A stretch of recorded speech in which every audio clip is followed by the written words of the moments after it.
SportsCenter. Jozy Altidore representing. I wonder, is the party still going on from that championship there in Toronto? Yeah, it did. It is actually. It's went on for quite some time now, but the guys are coming down a little bit now, and we're getting the chance now to actually get focused and start getting ready for next season. You know, Jozy, every kid who picks up a ball or a tennis racket or anything, they always dream of winning championships and everything that comes with it. You won this championship. You've been wanting for a moment like this for a long time. How did the dream of it measure up to the reality?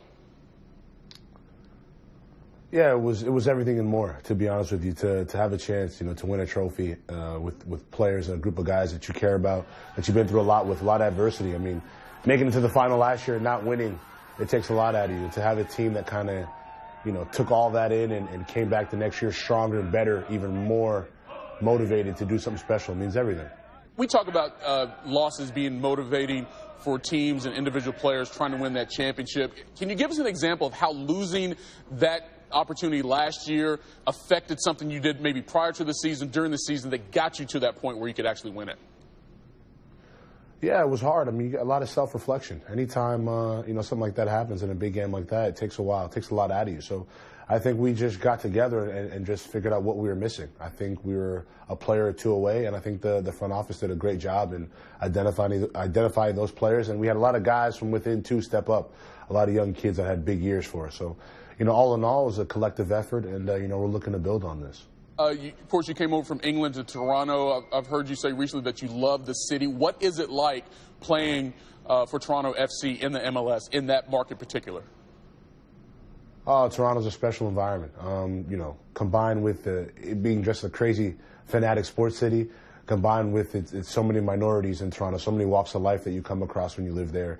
I mean, we have a blend that's just, unrivaled throughout the city. We're able to create an atmosphere, not only at games, in and around events for the team that are just, in a league of their own in a lot of ways. And so for the MLS Cup trophy to come to Toronto, I think it's a special time, and I think the future is very bright for soccer in Canada, soccer in the United States, and in MLS. So you get the championship, and I wonder, Jozy, how much did that elation sort of help the disappointment of the men's national team not qualifying for the World Cup?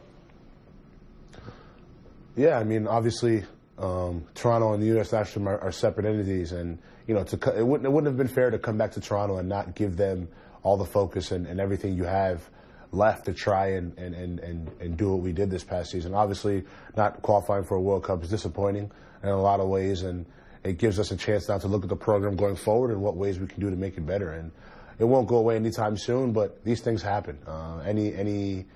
In any sport, for any athlete, you go through disappointments, but it's how we respond to them that counts. And I think the program will respond, and all the players will respond as well. Jozy, a lot of fans here in America, for some reason, put you as the focus for the U.S. national team not making it. You've heard some boos here in the States. From a personal standpoint, how do you respond to that? Yeah, it comes with the territory. I've dealt with it a lot over the past few months, but that's the price you pay for being a professional and living a public life. So it is what it is. I'm not going to focus too much on it. I understand people need a way to voice their displeasures and their disappointments, but at the end of the day, we realize where we went wrong, and we realize that we have to improve, and I think we'll do that. And I still do think the future is very bright for soccer in this country. Well, as I said earlier, only two other guys have scored more goals than you when it comes to U.S. men's national team. So as Barry Bonds used to say, they only boo good players. They don't boo bad players, Jozy. Let me ask you this, though, real quick before I let you go. Before I let you go, of course, your girlfriend, Sloane Stephens, just won the U.S. Open a couple months ago. Have you guys compared trophies yet? No, I haven't seen her, but I haven't seen her since. But I mean, there's nothing. I mean, we're not doing none of that. I mean, she was terrific, and the way she came back, and the way she was able to overcome so many obstacles in her way, and to win a trophy like she did. I'm so proud of her. Her family's so proud of her. We're all proud of her, and hopefully next year is just as big as a year for her, and she looks to win a lot more. And of course, the best moment for the fans, I think, was watching her reaction when she got that big check. She's like, "I'm getting paid how much?" That was too funny. Yeah, she got that check. Yeah, that was too funny. But she deserves everything that's coming to her. Absolutely.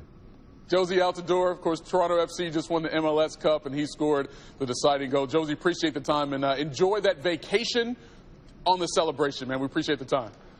I will. Thanks for having me. All right.